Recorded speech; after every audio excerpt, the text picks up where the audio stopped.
Shalom. ಇಂದು 16 ಮೇ 2026. ಎಲ್ಲರಿಗೂ ವಾರಾಂತ್ಯದ ಶುಭಾಶಯಗಳು. ಯೇಸು ಕ್ರಿಸ್ತನು ತಾನು ಆರಿಸಿಕೊಂಡಿದ್ದ 12 ಮಂದಿ ಶಿಷ್ಯರೊಂದಿಗೆ ಕಡೆಯ ಪಸ್ಕ ಹಬ್ಬವನ್ನು ಆಚರಿಸಿದ ತರುವಾಯ ಶಿಷ್ಯರಿಗೆ ಹೇಳಿದ್ದು, ಪ್ರಿಯ ಮಕ್ಕಳೇ, ಇನ್ನು ಸ್ವಲ್ಪ ಕಾಲವೇ ನಿಮ್ಮ ಸಂಗಡ ಇರುತ್ತೇನೆ. ನನ್ನನ್ನು ಹುಡುಕುವಿರಿ, ಆದರೆ ನಾನು ಹೋಗುವಲ್ಲಿಗೆ ನೀವು ಬರಲಾರಿರಿ ಎಂದು ನಾನು ಯಹೂದ್ಯರಿಗೆ ಹೇಳಿದಂತೆ ಈಗ ನಿಮಗೂ ಹೇಳುತ್ತೇನೆ. ಯೋಹಾನನ ಬರೆದ ಸುವಾರ್ತೆ 13ನೇ ಅಧ್ಯಾಯದ 33ನೇ ವಾಕ್ಯ. ಯೇಸುವನ್ನು ಆಳವಾಗಿ ಪ್ರೀತಿಸುತ್ತಿದ್ದ ಹಾಗೂ ಆತನ ಮೇಲೆ ಸಂಪೂರ್ಣವಾಗಿ ಅವಲಂಬಿತರಾಗಿದ್ದ ಶಿಷ್ಯರಿಗೆ ಆತನು ನಮ್ಮನ್ನು ಬಿಟ್ಟು ಶೀಘ್ರದಲ್ಲಿ ಹೊರಟು ಹೋಗುತ್ತಾನೆಂದು ತಿಳಿದು ಅವರಿಗೆ ತೀವ್ರವಾದ ದುಃಖವು ಅದರೊಂದಿಗೆ ಭಯವೂ ಉಂಟಾಯಿತು. ಸರಿಯಾಗಿ ಹೇಳಬೇಕಾದರೆ ಭಯದಿಂದ ಉಂಟಾದ ದುಃಖ. ಯೇಸು ಕ್ರಿಸ್ತನ ಮರಣ ಅಥವಾ ಯಜ್ಞಾರ್ಪಿತ ಮರಣ ಇಷ್ಟು ಬೇಗನೆ ಸಂಭವಿಸಲಿದೆ ಎಂಬುದು ಅವರಿಂದ ಒಪ್ಪಿಕೊಳ್ಳುವುದಕ್ಕೆ ಸಾಧ್ಯವಾಗುತ್ತಿರಲಿಲ್ಲ. ಯೇಸು ತನ್ನ ಮರಣವನ್ನು ಪ್ರಥಮ ಬಾರಿಗೆ ಮುಂತಿಳಿಸಿದಾಗ ಪೇತ್ರನು ಆತನ ಕೈಯನ್ನು ಹಿಡಿದು, ಸ್ವಾಮಿ, ದೇವರು ನಿನ್ನನ್ನು ಕಾಯಲಿ, ನಿನಗೆ ಹೀಗೆ ಎಂದಿಗೂ ಆಗಬಾರದು. ಮತ್ತಾಯ 16:22. ಯೇಸು ಸ್ವಾಮಿಯು ಕತ್ತೆಯ ಮರಿಯನ್ನು ಏರಿದವನಾಗಿ ಯೆರೂಸಲೇಮ್ ಪಟ್ಟಣವನ್ನು ಪ್ರವೇಶಿಸಿದಾಗ ಯೇಸು ಕ್ರಿಸ್ತನ 12 ಮಂದಿ ಶಿಷ್ಯರಿಗೆ ಆತನ ಮೆಸಿಯಾನಿಕ್ ಭರವಸೆಯನ್ನು, ಅಂದರೆ ಯೇಸು ಕ್ರಿಸ್ತನು ರೋಮನ್ ಸಾಮ್ರಾಜ್ಯವನ್ನು ಬುಡಮೇಲು ಮಾಡಿ ಬಿದ್ದು ಹೋಗಿದ್ದ ದಾವೀದನ ಸಿಂಹಾಸನವನ್ನು ಅಕ್ಷರಿಕವಾಗಿ ಅಥವಾ ಐಹಿಕವಾಗಿ ಸ್ಥಾಪಿಸಲಿದ್ದಾನೆ ಎಂಬ ಭರವಸೆಯನ್ನು ದ್ವಿಗುಣಗೊಳಿಸಿತ್ತು. ಇದಾಗಿ ಕೆಲವು ಗಂಟೆಗಳಲ್ಲಿ ಯೇಸು ಆಂದ್ರೆಯನಿಗೆ ಹಾಗೂ ಫಿಲಿಪ್ಪನಿಗೆ ಹೇಳಿದ್ದೇನೆಂದರೆ, ಮನುಷ್ಯಕುಮಾರನು ತನ್ನ ಮಹಿಮೆಯ ಪದವಿಯನ್ನು ಹೊಂದುವ ಸಮಯ ಬಂದದೆ. ನಿಮಗೆ ನಿಜ ನಿಜವಾಗಿ ಹೇಳುತ್ತೇನೆ, ಗೋಧಿಯ ಕಾಳು ಭೂಮಿಯಲ್ಲಿ ಬಿದ್ದು ಸಾಯದಿದ್ದರೆ ಒಂದೇಯಾಗಿ ಉಳಿಯುವುದು, ಸತ್ತರೆ ಬಹಳ ಫಲ ಕೊಡುವುದು. ಯೋಹಾನ 12:24. ಯೇಸು ಈ ಹೇಳಿಕೆಯನ್ನು ಹೇಳಿ 6 ದಿವಸಗಳಾದ ಮೇಲೆ, ಅಂದರೆ ಪಸ್ಕ ಭೋಜನದ ತರುವಾಯ ತನ್ನ ಶಿಷ್ಯರಿಗೆ ವೈಯಕ್ತಿಕವಾಗಿ ಹೇಳಿದ್ದು, ಇನ್ನು ಸ್ವಲ್ಪ ಕಾಲವೇ ನಿಮ್ಮ ಸಂಗಡ ಇರುತ್ತೇನೆ. ಯೋಹಾನ 13:33.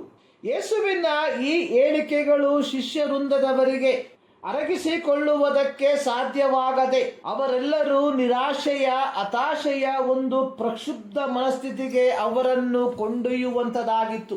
ಶಿಷ್ಯರ ಮನಸ್ಥಿತಿಗಳನ್ನು ಬಲ್ಲವನಾಗಿದ್ದ ಯೇಸು ಕ್ರಿಸ್ತನು ತಾನು ಪ್ರೀತಿಸುತ್ತಿದ್ದ, ತನ್ನನ್ನು ಪ್ರೀತಿಸುತ್ತಿದ್ದ ಶಿಷ್ಯರಿಗೆ ಹೇಳಿದ್ದು, ನಿಮ್ಮ ಹೃದಯವು ಕಳವಳಗೊಳ್ಳದೆ ಇರಲಿ. ಯೋಹಾನ 14:1.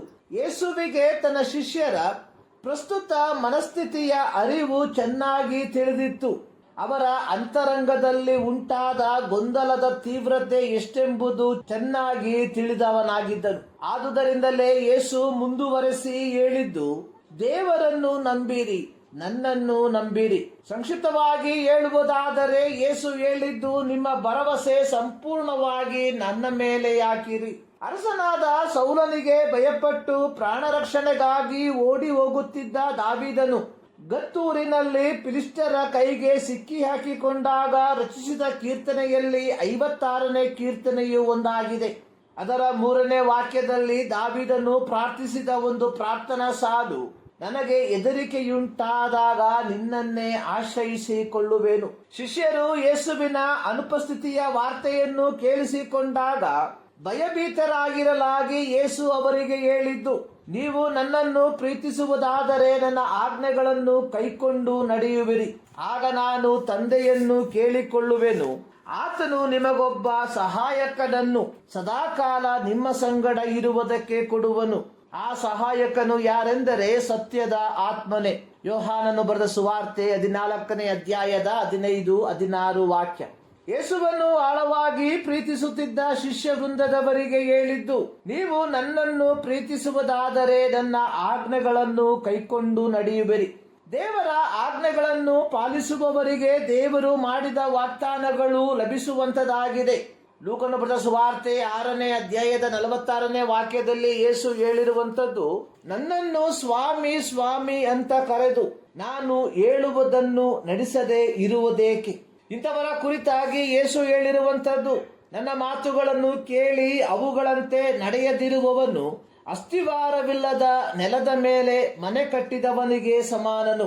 ಪ್ರವಾಹವು ಅದಕ್ಕೆ ಬಡಿಯಿತು, ಬಡಿದ ಕೂಡಲೇ ಅದು ಕುಸಿದು ಬಿದ್ದು ಪೂರ ಹಾಳಾಯಿತು. ಲೂಕ 6:49. ಯಾರು ಯೇಸುವನ್ನು ಪ್ರೀತಿಸಿ ಆತನ ಆಜ್ಞೆಗಳನ್ನು ಅನುಸರಿಸುತ್ತಾರೋ ಅಂತವರಿಗೆ ಯೇಸು ಕ್ರಿಸ್ತನು ಪವಿತ್ರಾತ್ಮನೆಂಬ ಸದಾಕಾಲವು ನಮ್ಮ ಸಂಗಡ ಇರುವ ಸಾನ್ನಿಧ್ಯದ ಭರವಸೆಯನ್ನು ಕೊಡುವವನಾಗಿದ್ದಾನೆ. ಯೇಸು ಪರಲೋಕಕ್ಕೆ ಒಯ್ಯಲ್ಪಡುವುದಕ್ಕಿಂತ ಮುಂಚಿತವಾಗಿ ತನ್ನ ಶಿಷ್ಯರಿಗೆ ಹೇಳಿದ್ದು, ನೋಡಿರಿ, ನಾನು ಯುಗದ ಸಮಾಪ್ತಿಯವರೆಗೂ ಎಲ್ಲ ದಿವಸ ನಿಮ್ಮ ಸಂಗಡ ಇರುತ್ತೇನೆ. ಮತ್ತಾಯ 28:20ನೇ ವಾಕ್ಯದ 2ನೇ ಭಾಗ. ಪ್ರೀತಿಯ ದೇವಜನರೇ, ಯಾರು ದೇವರ ಆಜ್ಞೆಗಳಿಗೆ ವಿಧೇಯರಾಗಿ ಅವುಗಳ ಪ್ರಕಾರ ತಮ್ಮ ದೈನಂದಿನ ಜೀವಿತವನ್ನು ಜೀವಿಸುತ್ತಾರೋ ಅಂತವರಿಗೆ ಮಾತ್ರ ಯೇಸು ಕ್ರಿಸ್ತನೊಂದಿಗೆ ಅಂತರ್ಗತ ಸಾನ್ನಿಧ್ಯವನ್ನು ಹೊಂದಿಕೊಳ್ಳುವುದಕ್ಕೆ ಸಾಧ್ಯ. ಪ್ರೀತಿಯ ದೇವಜನರೇ, ನಮ್ಮ ದೈನಂದಿನ ಜೀವಿತದಲ್ಲಿ ದೇವರ ಅಂತರ್ಗತ ಸಾನ್ನಿಧ್ಯವನ್ನ ನಾವು ಬಯಸುವಂತವರಾಗಿರುವುದಾದರೆ ನಾವು ಆತನ ಆಜ್ಞೆಗಳನ್ನ ಕೈಕೊಂಡು ನಡೆಯುವವರಾಗಿರಬೇಕು. ಈ ಮುಂಜಾನೆಯಲ್ಲಿ ಸರ್ವಶಕ್ತನಾದ ದೇವರು ಈ ಅಧ್ಯಯನದ ಮೂಲಕ ನಿಮ್ಮನ್ನು ಆಶೀರ್ವದಿಸಲಿ.